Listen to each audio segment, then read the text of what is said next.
Let's get some analysis now with Andrew Clennell, our political editor. Andrew, asking Mr Albanese, would there be any chance for a political backlash in Queensland? Flat out, he said no.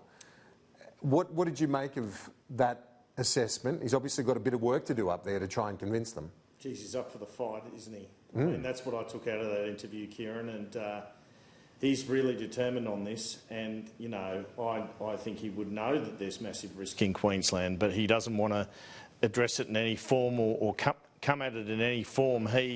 He's saying, I can sell this, I can do this. And it was quite interesting, that little debate you had with him, that little shimmy over the carryover credits, because, yes, last week I was sent a press release from 2012, Greg Combay. Hang on, I'll just take up my glasses and have a look at this. Yeah. It says the rules, it was a request from the Australian government that the rules applying to carryover of units from the first commitment period of the Kyoto Protocol would be appropriate for Australia. So his argument is, well, Combay's well out of Parliament.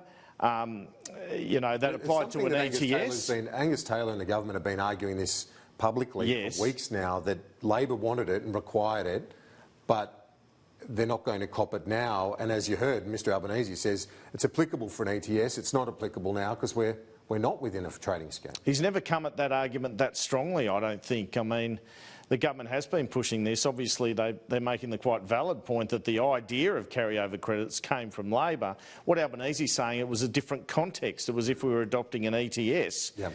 So they should cut this argument. And I think that's quite an interesting debate. And the whole carryover credits is a really interesting debate, Kieran, because I heard Angus Taylor say on Sky again this morning that we're 411 million tonnes ahead of our target. We're not. We're 283 million tonnes. We're only 411 million tonnes because of the carryover credits. And I just wish the politicians would tell a bit more of the truth on this issue. Yeah, and Labor's got a fair point on that in terms of that carryover credit. It stinks internationally, that's for sure. I mean, the government copped a lot of pressure in Madrid recently over that very issue of carryover credits. So it wouldn't surprise me one bit if the government ended up dumping them altogether and saying we can get to 26% regardless. Well, that was an option for Anthony Albanese too, of course, and one he could have well taken up. So he's come up with a 2050 target that he's getting bashed up over because he's not providing any sort of detail around it. So I guess he deserves some criticism on that. Another thing he could have said is, look, we'll do the government's target till 2030, but not the carryover credits. Instead, he's just saying we won't use carryover credits. But that was one option for him, and he will continue to come under pressure in terms of the lack of a short-term target, at least say a 2035 target, and I think deservedly so, because to get to that mark, 100% reduction in 2050, you have to tell us what you're doing by 2035. He says, well, later. Well, that's fair enough, but you raised it, buddy. They were never going to not get to the 2050 target. I think that's fair to say. As one Labor person put it to me recently, they're going to pick a fight with us regardless of where we end up. So we may as well end up with a position that's consistent with the rest of the world and with every state and territory. The problem is where there's the vacuum of information, that's where the government can make political ground. I just wonder whether or not the politics have moved on, though, for the coalition now because of not just the summer, as Anthony Albanese points out, but where the money's going. The money internationally in terms of the major funds and you know, we've seen major companies as well blacklist those traditional industries. Well, as long as coal's our second biggest export and worth tens of billions of dollars, I don't think the argument will move. And it might move in Victoria or inner Sydney, but it won't move in Queensland. And that's why that was such a telling question you asked him, and all he was able to say was no. But we'll see, won't we? We will see indeed. And finally, on the hydrogen issue, you've got some information on the government's technology roadmap, which is going to focus a lot on the breakthrough technology around hydrogen. And as we've heard from Angus Taylor repeatedly, and in question time again today, it's technology, not tax, which is their focus.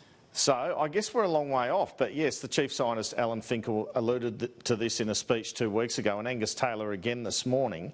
And it's my belief that when this roadmap for technology to reduce emissions is presented in the next week or two by the government, there'll be a big focus on hydrogen. And the argument will even be that you can keep the coal and gas industries going, but have them produce hydrogen in a zero emissions type form. So there'd still be jobs in those industries, but not to produce coal and gas, to use the gas-powered generators to produce hydrogen, to use coal to produce hydrogen.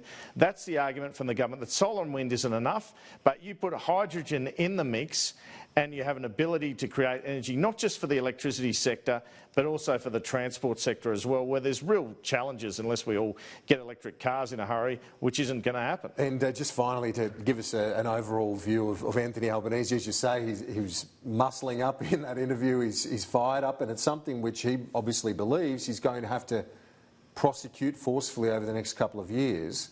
And he's given himself a couple of years, interestingly, to deal with what's been, as much as they would like to say it hasn't, it's been a big vulnerability for Labor, I guess, all the way back to when the CPRS was dumped amid all of that pressure. It was voted down in the Parliament, and then Kevin Rudd could have gone to a double dissolution. He didn't, and then ever since it's been a weakness for Labor. Yeah, the third rail of Australian politics, so much so that he's taking it on, that he suggested a debate with Scott Morrison on it, which Morrison said, oh, it's all about you, Albo. But yeah, I mean, he'll come under pressure in the next few months to come up with more detail on it. Andrew Clennell, thanks for that.